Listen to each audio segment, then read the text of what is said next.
नमस्कार। आज की इस वीडियो में है माँ शाकुंभरी देवी यूनिवर्सिटी का 4th सेमेस्टर का क्वेश्चन पेपर। ये सी सीरीज़ की बुकलेट है। आपके पास अगर ए, बी या डी है तो क्वेश्चन सेम ही रहेंगे। पहला क्वेश्चन है, देखिए, what is the language of Kabir's verse. तो कबीर की कविताओं की भाषा क्या है? वो सधुक्कड़ी भाषा है। दूसरा क्वेश्चन है, Bhishma Sahni was born in. तो भीष्म साहनी का जन्म 8 अगस्त 1915 को हुआ था। थर्ड क्वेश्चन पूछता है, Bhishma Sahni wrote a biography of his brother named. तो भीष्म साहनी के भाई बलराज साहनी थे, उनकी बायोग्राफी उन्होंने लिखी है। सी सही जवाब होगा। फोर्थ क्वेश्चन कहता है, भीष्म साहनी वॉज अवॉर्डेड साहित्य Akademi award for his famous book. यानी उनकी प्रसिद्ध किताब, कौन सी प्रसिद्ध किताब पर भीष्म साहनी को साहित्य अकेडमी अवार्ड मिला था? तो उनकी प्रसिद्ध किताब है तमस, जिसके लिए उनको साहित्य अकेडमी अवार्ड मिला। डी सही जवाब है। क्वेश्चन नंबर 5 देखिए, Bhishma Sahni was an eminent blank space writer. तो भीष्म साहनी हिंदी के लेखक थे। ए सही जवाब है। Sixth question, the characters mentioned in Amritsar आ गया बिलोंग टू। तो अमृतसर आ गया कहानी के जो कैरेक्टर्स हैं वो लोअर क्लास के भी हैं, मिडिल क्लास के भी हैं। तो सी सही जवाब होगा, both A and B. Seventh question देखिए, which of the following characters belongs to Amritsar आ गया। तो इनमें से कौन सा कैरेक्टर अमृतसर आ गया में है? पठान भी है, बाबू भी है। तो सी सही जवाब है। Eighth question, who is sitting just opposite to the author in the compartment of Amritsar आ गया। तो अमृतसर आ गया के जो रेलगाड़ी का डिब्बा है उसमें लेखक के जस्ट सामने कौन बैठा हुआ है? तो सरदार जी बैठे हुए हैं। डी सही जवाब है। महाश्वेता देवी वॉज बॉर्न इन। महाश्वेता देवी का जन्म 1926 में हुआ था। ए सही जवाब है। क्वेश्चन 10 पूछता है, महाश्वेता देवी वॉज ए एन। तो महाश्वेता देवी एक राइटर भी हैं और एक्टिविस्ट भी हैं, कार्यकर्ता भी हैं। तो बोथ ए एंड बी सही जवाब है, सी। फिर देखिए, Mahasweta Devi is a blank space writer. तो महाश्वेता देवी एक बंगाली राइटर है। ए सही जवाब है। फिर देखिए, who is भिकनी in the Hunt. तो द हंट कहानी में भिकनी कौन है? वो मैरी की माँ है। बी सही जवाब है। 13th question, why is Mary treated differently by villagers. तो मैरी को डिफरेंटली क्यों ट्रीट किया जाता है गांव वालों के द्वारा? She is an illegitimate child, यानी नाजायज संबंधों से पैदा हुई बच्ची है वो। सी सही जवाब है। Which people are given more importance by Mahasweta Devi. तो महाश्वेता देवी के द्वारा किन पात्रों को ज़्यादा इम्पोर्टेंस दी जाती है? तो ट्राइबल लोगों को वो ज़्यादा इम्पोर्टेंस देती हैं। डी सही जवाब है। इसके बाद 15th क्वेश्चन देखिए, Dixon son sold the estate in the year. तो डिक्सन के बेटे ने जो एस्टेट बेचा वो 1950 में बेचा। फिर देखिए, Mohan Rakesh was born on. Mohan Rakesh का जन्म 8 जनवरी 1925 को हुआ था। बी सही जवाब है। फिर 17th क्वेश्चन पूछता है, हु इज़ द प्रोटेगनिस्ट इन आधे अधूरे। तो आधे अधूरे में जो प्रोटेगनिस्ट है वो सावित्री है। सी सही जवाब है। What is the main theme of half way house. Half way house या आधे अधूरे की जो मेन थीम है, मुख्य विषय वस्तु है, वो लव एंड मैरिज है। बी सही जवाब होगा। Mohan Rakesh was awarded the संगीत नाटक अकेडमी अवार्ड इन। तो मोहन राकेश को संगीत नाटक अकेडमी अवार्ड कब मिला था? 1968 में मिला था। डी सही जवाब है। क्वेश्चन नंबर 20 देखिए, मोहन राकेश पब्लिश्ड आधे अधूरे इन। तो मोहन राकेश ने आधे अधूरे को पब्लिश कब किया था, प्रकाशित किया था? 1996 में। फिर देखिए, हु इज़ किन्नी इन आधे अधूरे। तो किन्नी कौन है आधे अधूरे में? वो दोनों चीज़ें हैं, सावित्री की बेटी, महेंद्रनाथ की बेटी। तो सी सही जवाब होगा। Savitri has been shown as a. तो सावित्री को दिखाया गया है किस रूप में? मॉडर्न वुमन, एक आधुनिक महिला के रूप में दिखाया गया है। फिर देखिए, Vijay Tendulkar was born in. तो विजय तेंदुलकर का जन्म 6 जनवरी 1928 को हुआ था। ए सही जवाब है। फिर देखिए, Vijay Tendulkar dropped out of the school to join. तो विजय तेंदुलकर ने स्कूल छोड़ दिया था क्विट इंडिया मूवमेंट यानी भारत छोड़ो आंदोलन ज्वाइन करने के लिए। बी सही जवाब होगा। क्वेश्चन नंबर 25 पूछता है, Vijay Tendulkar was the chairman of. तो विजय तेंदुलकर संगीत नाटक एकेडमी के चेयरमैन थे। Which award was given to Vijay Tendulkar. Vijay Tendulkar को ये सभी अवार्ड दिए गए थे जिनके नाम यहाँ पर दिए हुए हैं। तो डी सही जवाब है। 27th को देखिए, व्हाट डज द प्ले कन्यादान एल्यूड टू। तो कन्यादान जो नाटक है वो traditional Hindu custom of marriage को एल्यूड करता है, यानी उसके बारे में बताता है। तो बी सही जवाब होगा। Who is the protagonist in the play कन्यादान, तो कन्यादान प्ले में मुख्य पात्र कौन है। वैसे आप ज्योति को भी लगा सकते हैं और लेकिन सभी जगह नाथ देवालिकर दिया हुआ है, यानी ज्योति के पिताजी का नाम दिया हुआ है, तो यहाँ हम सी को ही मार्क करेंगे। फिर देखिए इन विच लैंग्वेज वॉज कन्यादान रिटन ओरिजिनली, तो ओरिजिनली यानी मूल रूप से किस भाषा में लिखा गया था कन्यादान, वो मराठी भाषा में लिखा गया था। डी सही जवाब है। क्वेश्चन नंबर 30 पूछता है the term translation studies was coined bye, तो ट्रांसलेशन स्टडीज जो शब्द है वो जेम्स एस होम्स के द्वारा कॉइन किया गया था, यानी इजाद किया गया था। What is the meaning of the word trans and pharaoh, तो ट्रांस और फेरो ये दोनों मीनिंग है ए और B. To change the language, to carry across, तो सी सही जवाब होगा। फिर question number 32 the language from which the translation is being made is called, तो जिस भाषा से ट्रांसलेशन किया जा रहा है उसको स्रोत भाषा या सोर्स लैंग्वेज कहते हैं। ए सही जवाब होगा। फिर the word translation is derived from the, तो ब्लैंक स्पेस में लैटिन आएगा, लैटिन भाषा का शब्द ट्रांसलेटियो से लिया गया है। ए सही जवाब है। क्वेश्चन नंबर 34 पूछता है which translation is called direct translation और क्लोज ट्रांसलेशन, तो वर्ड ट्रांसलेशन को डायरेक्ट ट्रांसलेशन कहा जाता है, यानी शब्दशः अनुवाद होता है वर्ड फॉर वर्ड। बी सही जवाब है। फिर ट्रांसलेशन स्टडीज इज इनकम्प्लीट, ये विद नहीं यहाँ विदाउट आना चाहिए, तो विदाउट हिस्टोरिकल पर्सपेक्टिव, यानी आपको ट्रांसलेशन करने के लिए उस दूसरी जो भाषा है या अपनी भाषा है उसका हिस्टोरिकल पर्सपेक्टिव मालूम होना चाहिए। फिर देखिए the translator should have a perfect knowledge of, तो जो ट्रांसलेटर है अनुवादक है उसको एक परफेक्ट नॉलेज होनी चाहिए, अच्छा ज्ञान होना चाहिए दोनों का, सोर्स लैंग्वेज और ट्रांसलेशन टारगेट लैंग्वेज का, तो बोथ ए एंड बी सही जवाब होंगे। फिर an example of intersemiotic translation is, तो जो फिल्म एडेप्टेशन है एक नॉवल का वो इंटरसीमियोटिक ट्रांसलेशन का एग्जाम्पल है। क्वेश्चन नंबर 38 पूछता है what do you understand by metaphrase, metaphrase से आपका क्या तात्पर्य है, तो वर्ड फॉर वर्ड ट्रांसलेशन को हम मेटाफ्रेज भी बोलते हैं।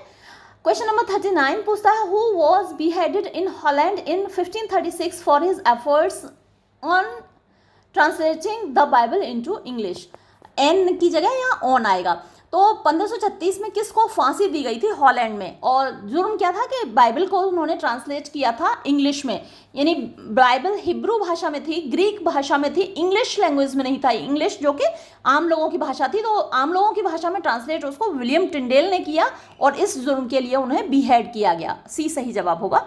फिर translation is classified as an art by, तो क्लासिफाई किया गया है ट्रांसलेशन को एक कला के रूप में, आर्ट के रूप में थियोडर सेवरी के द्वारा। यहाँ बी सही जवाब होगा। 41 क्वेश्चन देखिए the areas of translation is, तो इज नहीं आर आएगा, the areas of translation are literal translation, literary translation, तो ये बोथ इसका सही जवाब होगा सी। फिर देखिए क्वेश्चन नंबर 42 पूछता है what is the importance of translation, यानी ट्रांसलेशन की इंपॉर्टेंस क्या है, महत्व क्या है, तो ये तीनों ही इंपॉर्टेंस हैं ट्रांसलेशन के। डी सही जवाब होगा।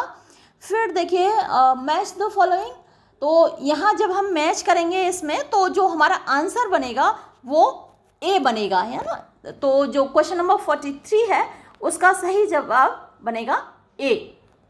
Next question 44 what do you understand by RBMT, तो RBMT का मतलब result based machine translation, A सही जवाब है। The translation of books articles prose poetry and plays is known as, तो इन सब का ट्रांसलेशन क्या कहलाता है, लिटरेरी ट्रांसलेशन या जनरल ट्रांसलेशन कहलाता है। ये लिटरेचर की चीज़ें हैं तो लिटरेरी ट्रांसलेशन हुआ, और इनका वर्ड फॉर वर्ड ट्रांसलेशन नहीं होता, जनरल ट्रांसलेशन होता है, तो इसलिए बोथ ए एंड बी यानी सी सही जवाब होगा। फिर देखिए the translation of business related text is known as, तो बिजनेस रिलेटेड जो टेक्स्ट का ट्रांसलेशन होता है उसको कमर्शियल ट्रांसलेशन भी बोलते हैं और टेक्निकल ट्रांसलेशन भी बोलते हैं, तो बोथ ए एंड बी यहाँ भी सही जवाब होगा। देन 47 क्वेश्चन पूछता है which Indian poet and translator is known as self translator, तो जिन्होंने खुद अपने वर्क्स का ट्रांसलेशन किया है वो सेल्फ ट्रांसलेटर कहलाते हैं, और ये काम रविन्द्रनाथ टैगोर ने किया है, और सबसे अच्छा इसका एग्जाम्पल उनकी जो बुक है गीतांजलि जिसके लिए उन्होंने नोबेल प्राइज़ भी जीता, वो सबसे अच्छा एग्जाम्पल है। फिर देखिए हम चलते हैं क्वेश्चन नंबर 48 पूछता है what is the full name of CAT in translation technology. तो कंप्यूटर असिस्टेड टेक्नोलॉजी इसका फुल नेम है, बी सही जवाब है। Wikipedia is an example of, तो विकिपीडिया एक इलेक्ट्रॉनिक एनसाइक्लोपीडिया का एग्जाम्पल है, बी सही जवाब है। क्वेश्चन नंबर 50 पूछता है cloud based translation tools are also called, तो ये इसका जवाब सी होगा, बोथ ए एंड बी। ये वेब बेस्ड ट्रांसलेशन टूल्स है, ऑनलाइन गैजेट है, दोनों ही चीज़ें हैं। क्वेश्चन नंबर 51 पूछता है automatic translation from one language to another is called, तो इसको मशीन ट्रांसलेशन कहा जाता है, ए सही जवाब होगा। क्वेश्चन नंबर 52 पूछता है literal translation can be done when text is, तो लिटरल ट्रांसलेशन कब किया जा सकता है, जब जो टेक्स्ट है वो इंफॉर्मेशन ओरिएंटेड हो, यानी जिसमें इंफॉर्मेशन दी गई हो, तो वो लिटरल ट्रांसलेशन उसका किया जाता है, डी सही जवाब होगा। फिर 53 transcription seeks to capture sound rather than words, तो ट्रांसक्रिप्शन में साउंड को पकड़ा जाता है वर्ड्स के बजाय। देन क्वेश्चन नंबर 54 पूछता है हु इज सुरेंद्रनाथ टैगोर, तो सुरेंद्रनाथ टैगोर कौन है, वो रविन्द्रनाथ टैगोर के भतीजे हैं, बी सही जवाब होगा। Rabindranath Tagore was the first Asian to receive the Nobel prize in literature, तो देखिए ये अभी मैंने 2 दिन पहले 6th सेमेस्टर का क्वेश्चन पेपर अपलोड किया है, उसमें भी ये क्वेश्चन था। रविन्द्रनाथ टैगोर को 1913 में नोबेल प्राइज़ मिला उनकी बुक गीतांजलि के लिए, और ये इतना ज़्यादा इंपॉर्टेंट क्वेश्चन है, हर साल आता है। फिर देखिए Rabindranath Tagore pen name is, तो उनका पेन नेम भानु सिन्हा है, ए सही जवाब है। Rabindranath Tagore published his first poem in, तो पहली पोएम उन्होंने बंगाली में पब्लिश की। What is Tagore's most famous collection of poems, तो सबसे ज़्यादा फेमस कलेक्शन उनका गीतांजलि ही है, जिसके लिए नोबेल प्राइज़ मिला उन्हें। Then 59 who steals money from Nikhil's almirah, Nikhil की एल्मिरा से उनकी पत्नी बिमला ही पैसे चुराती है, तो सी सही जवाब है। फिर क्वेश्चन नंबर 60 देखिए who introduces Bimala to Sandip, Bimala का साबका संदीप से यानी इंट्रोडक्शन कौन कराता है, तो वो उसका पति निखिल ही कराता है, अपने पैर में खुद कुल्हाड़ी मारता है। हु इज अमूल्या, तो अमूल्या कौन है इसमें, डिसिपल ऑफ संदीप, संदीप का चेला है, तो नन ऑफ दीज इसका सही जवाब होगा, डी। हु इज बारा रानी, तो बारा रानी बिमला की सिस्टर इन लॉ है, ए सही जवाब होगा। फिर 63 question who is Sandeep in the home and the world, तो संदीप निखिल का फ्रेंड है, बी सही जवाब है। फिर क्वेश्चन नंबर 64 देखिए पूछता है who is passive and mature thinker in the home and the world, तो एक पैसिव और मैच्योर थिंकर कौन है होम एंड द वर्ल्ड में, निखिल है। उसकी थिंकिंग बहुत मैच्योर है, लेकिन उसके लिए बड़ी खतरनाक साबित होती है। फिर Bimala becomes intimately involve in, तो बिमला इंटीमेटली इन्वॉल्व हो जाती है स्वदेशी मूवमेंट में, सी सही जवाब होगा। फिर क्वेश्चन नंबर 66 पूछता है Amrita Pritam was born in, तो अमृता प्रीतम का जन्म हुआ था 31 अगस्त 1919 को। फिर देखिए who translated the revenue stamp, तो रेवेन्यू स्टाम्प को ट्रांसलेट किया था कृष्णा गोरोवारा ने, ए सही जवाब है। क्वेश्चन नंबर 68 पूछता है Amrita Pritam is a prominent figure in, तो अमृता प्रीतम एक प्रोमिनेंट फिगर हैं पंजाबी लिटरेचर में तो है ही, वो इंग्लिश में भी हैं, तो बोथ ए एंड बी सही जवाब रहेगा। In which year Amrita Pritam received the Sahitya Akademi award, तो साहित्य अकेडमी अवार्ड अमृता प्रीतम को 1956 में मिला, ए सही जवाब है। फिर when Amrita Pritam was died नहीं, when did Amrita Pritam die, इस तरीके से होना चाहिए क्वेश्चन। तो 31 अक्टूबर 2005 को उनकी डेथ हुई, सी सही जवाब है। 71 अमृता प्रीतम रिसीव्ड, तो 2004 में अमृता प्रीतम को पद्म विभूषण मिला, बी सही जवाब है। फिर 72 क्वेश्चन पूछता है after the death of her mother Amrita Pritam loses her interest in, तो माँ की मौत के बाद उनकी रुचि किस में ख़त्म हो गई, रिलीजन में ख़त्म हो गई, ईश्वर से उनका विश्वास उठ गया था। Many a time Amrita Pritam has spoken about her unique love for, तो कई बार अमृता प्रीतम ने साहिर के लिए अपने प्रेम का इजहार किया है, सी सही जवाब है। Which subjects are mainly adopted by Amrita Pritam for her writings, तो अपने लेखन के लिए कौन से विषय अमृता प्रीतम के द्वारा अपनाए गए हैं, तो ये तीनों ही विषय हैं, पार्टीशन भी है, वुमेन भी है और ह्यूमैनिटी भी है, तो डी सही जवाब होगा। फिर इन 1947 अमृता प्रीतम माइग्रेटेड फ्रॉम, तो ब्लैंक स्पेस में लाहौर आएगा, लाहौर से वो इंडिया आ गई, तो ए सही जवाब होगा। इसके बाद question number 76 who told Amrita Pritam that the story of her life was so inconsequential and tiny that it could be written at the back of a revenue stamp. तो अमला प्रीतम से ये किसने कहा कि तुम्हारी ज़िंदगी की कहानी इतनी छोटी सी है कि एक रेवेन्यू स्टाम्प पर लिखी जा सकती है। तो ये खुशवंत सिंह ने कहा है, बी सही जवाब होगा। हु वॉज साहिर लुधियानवी, तो साहिर लुधियानवी एक पोइट हैं, लिरिसिस्ट हैं, सी सही जवाब है। हु वॉज जयशंकर प्रसाद, जयशंकर प्रसाद एक पोइट हैं, सी सही जवाब है। When was Jaishankar Prasad born, तो 1889 में उनका जन्म हुआ, ए सही जवाब है। देन क्वेश्चन नंबर 80 पूछता है द पोएम आंसू इज अट्रैक्टिव फॉर, तो डिपिक्शन ऑफ लव है, उसमें प्रेम का वर्णन है, उसलिए अट्रैक्टिव है। द सेकेंड एडिशन ऑफ आंसू हैज़, तो आंसू का जो सेकेंड एडिशन है उसमें 190 स्टेंजाज हैं, सी सही जवाब है। The gist of the poem आंसू इज, तो अगर समरी उसकी जिस्ट कही जाए तो आंसू का इरोटिक सेंटिमेंट ऑफ सेपरेशन है, यानी प्रेम की भावना है जिसमें कि सेपरेशन यानी कि वियोग है, वियोग की भावना है। फिर आंसू is a poem arranged in, तो आंसू जो कविता है वो 4 लाइन्स हैं हर स्टेंजा में, तो डी सही जवाब है। क्वेश्चन नंबर 84 देखिए, हु ट्रांसलेटेड आंसू इन इंग्लिश, तो आंसू का ट्रांसलेशन इंग्लिश में किसने किया, इसका जवाब डी होगा क्योंकि चार्ल्स एस.जे. वाइट ने किया है। फिर देखिए Jaishankar Prasad started writing poetry इन, तो जयशंकर प्रसाद ने ब्रज भाषा में लिखना शुरू किया था, ए सही जवाब है। The Chhayavad in Hindi poetry started from, तो छायावाद का कोई फिक्स डेट तो नहीं है, फिर भी जो एक माना जाता है 1914 से 1938 के बीच में माना जाता है, और यहाँ जो दे रखा है उसमें सबसे करीबी 1918 है, तो हम इसी को मार्क करेंगे। फिर द पोएम आंसू इज, तो ये एक म्यूजिकल पोएम है, बी सही जवाब होगा इसका। फिर हु गेव द टर्म छायावाद, छायावाद जो शब्द है वो मुकुटधर पांडे ने दिया था, सी सही जवाब है। क्वेश्चन नंबर 89 पूछता है when was Jaishankar Prasad died. देखिए ये क्वेश्चन बनाने में क्यों गड़बड़ी करते हैं समझ में नहीं आता, यहाँ क्वेश्चन होना चाहिए when did Jaishankar Prasad die, तो ये इसका जवाब होगा डी 1937। फिर when we go through the poems of Rabindranath Tagore we detect the reflection of, तो हमें एक प्रतिबिंब दिखाई देता है रविन्द्रनाथ टैगोर की कविताओं में, कबीर का, ए सही जवाब रहेगा।